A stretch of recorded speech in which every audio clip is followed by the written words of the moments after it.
Welcome to சுடுதண்ணி. இன்றைக்கி நம்ம வீடியோவில் ஒரு அலர்ட் ரெசிபியோடு தான் வந்திருக்கேன். ஏன்னா இது ஒரு டேஸ்டான டிஃப்ரெண்ட்டான ஒரு ரெசிபி. லஞ்ச் பாக்ஸ்க்கு பேச்சுலர்ஸ்க்கெல்லாம் அல்டிமேட்டாக இருக்கும். இதை நான் என் சித்திட்டேருந்து கற்றுக்கிட்டேன். ஸோ அந்த ரெசிபியை தான் இன்றைக்கி உங்கள் கூடயே ஷேர் பண்ணிக்க போகிறேன். பன்னீர் கைமா சப்பாத்தி எப்படி பண்ணுறதுன்னு பார்க்கலாம். பன்னீர் லவர்ஸ்க்கு இன்றைக்கி தமாக்கா தான். இதோட இன்க்ரீடியன்ஸை நான் டிஸ்கிரிப்ஷன் பாக்ஸில் கொடுக்குறேன். இப்போ வாங்க சேர்ந்து சமைக்கலாம். ஃபர்ஸ்ட் இதுக்கு நம்ம ஒரு கிரேவி ப்ரிப்பேர் பண்ணிடலாம். அதுக்கு ஒரு கடாயில் 2 டேபிள் ஸ்பூன் எண்ணெய் சேர்த்துக்கோங்க.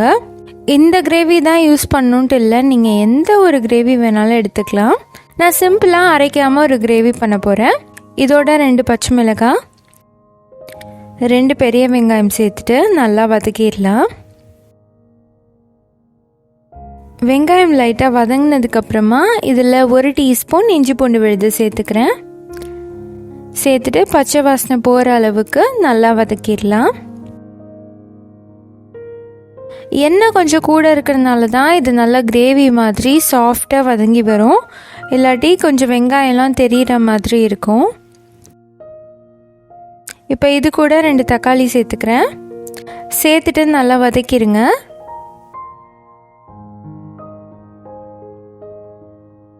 தக்காளி ஒரு அரவேக்காடாக வதங்கிட்டு இருக்கும் போது இதில் கொஞ்சம் க்ரீமி கன்சிஸ்டன்சி வர்றதுக்காக ஒரு 5-6 முந்திரி பருப்பு சேர்த்துக்கிறேன். சேர்த்துட்டு அதையும் நல்லா மிக்ஸ் பண்ணி விட்டுருங்க. இது எல்லாம் வதங்கி வரும்போது இந்த முந்திரி பருப்பும் நல்லா ரோஸ்ட் ஆகி வந்துடும். இந்த அளவுக்கு வதங்கினதுக்கப்புறமா இதில் மசாலா சேர்த்துடலாம். 1/2 டீஸ்பூன் மஞ்சள் தூள், 1 டீஸ்பூன் மல்லித்தூள், 1 டீஸ்பூன் கரம் மசாலா, 1/2 டீஸ்பூன் சீரகத்தூள், 1 டீஸ்பூன் மிளகாய்த்தூள், 3/4 டீஸ்பூன் உப்பு சேர்த்துட்டு எல்லாத்தையும் நல்லா மிக்ஸ் பண்ணிவிடுங்க. எண்ணெய் ஜாஸ்தி இருக்கிறதுனால மசாலாலாம் ஈஸியாக குக் ஆகிடும். இது கொஞ்சம் கிரேவி கன்சிஸ்டன்சி வரணும் அப்படின்னா நம்ம இன்னும் கொஞ்சம் நேரம் நம்ம ஸ்லோவாக குக் பண்ணணும். அதனால் கொஞ்சமாக தண்ணி சேர்த்துட்டு நம்ம இதை சிம்லேயே வச்சு குக் பண்ணி எடுத்துக்கலாம். நல்லா மிக்ஸ் பண்ணி விட்டுட்டு இதை அப்படியே வச்சுருங்க. இப்போ பார்த்திங்கன்னா ஒரு 20 மினிட்ஸ் ஆகிருக்கு. தக்காளிலாம் நல்லா சாஃப்டாக வதங்கி வந்துருச்சு. இது மாதிரி நல்லா குக் ஆனதுக்கப்புறமா இதில் ஃப்ரெஷ் க்ரீம் அப்படி இல்லைன்னா 1/2 கப் சில் பண்ண பால் சேர்த்துக்கோங்க. சூடான பாலோ இல்லை ஆறின பாலோ சேர்த்திங்க அப்படின்னா கிரேவி இருக்கிற சூடுக்கு தெரிஞ்சு போயிடும். சில்லாக சேர்க்கும் போது அந்த மாதிரி எதுவும் ஆகாது. இல்லாட்டி நீங்கள் கிரேவியை ஆற வச்சுட்டு அதுக்கப்புறம் பால் சேர்த்துட்டு திருப்பி ஹீட் பண்ணணும். சேர்த்துட்டு நல்லா மிக்ஸ் பண்ணி விட்டுக்கோங்க. இப்போ இது நல்லா கொதி வந்ததுக்கப்புறமா நம்ம இதை எடுத்து தனியாக வச்சிடலாம். எண்ணெய் பார்த்திங்கன்னா நல்லா இந்த மாதிரி பிரிஞ்சு வரணும். இப்போ இது இருக்கட்டும், இது தனியாக எடுத்து வச்சுருங்க. அடுத்து மீதமான சப்பாத்தி இன்றைக்கி நான் 5 எடுத்து வச்சுருக்கேன்.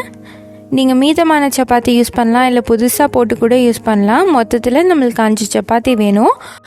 இதை நம்ம குட்டி குட்டி பீஸஸாக கட் பண்ணிக்கலாம்.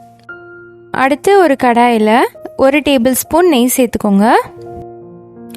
நெய் சேர்த்துட்டு இதில் நம்ம கட் பண்ணி வச்சுருக்க சப்பாத்தியை சேர்த்து லைட்டாக ஃப்ரை பண்ணி எடுத்துக்கலாம்.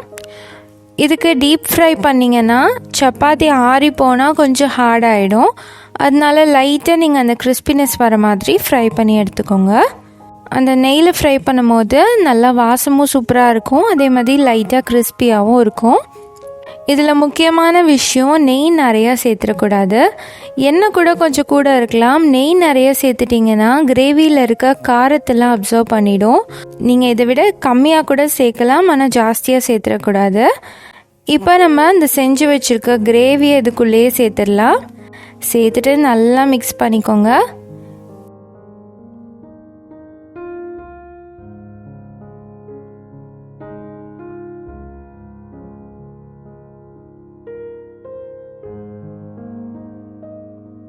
இந்த மாதிரி மிக்ஸ் ஆனதுக்கப்புறமா நான் 200 கிராம் பன்னீரை இந்த மாதிரி க்ரம்பிள் பண்ணி வச்சுருக்கேன். அதாவது உதுத்து விட்டு வச்சுருக்கேன்.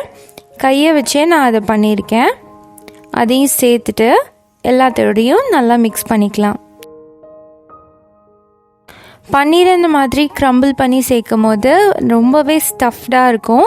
அதே மாதிரி அந்த வெறும் பன்னீர் டேஸ்ட் ரொம்ப வராது, நல்லா மசாலாவோட மிக்ஸ் ஆகிருக்கும். இப்போ நல்லா மிக்ஸ் ஆகிடுச்சு. இதை மூடி ஒரு 5-6 நிமிஷம் நம்ம சிம்லேயே வச்சு குக் பண்ணிக்கலாம். இப்போ பார்த்தீங்கன்னா இது நல்லா வெந்துருச்சு. சூப்பர் டூப்பராக இது ரெடி ஆகிடுச்சு. செம்ம டேஸ்ட்டாக இருக்கும். பேச்சுலர்ஸ்லாம் ரெடி ஆகிருப்பீங்களே இதை நீங்கள் பண்ணுறதுக்கு. செம்ம ஈஸியான டேஸ்டான ரெசிபி.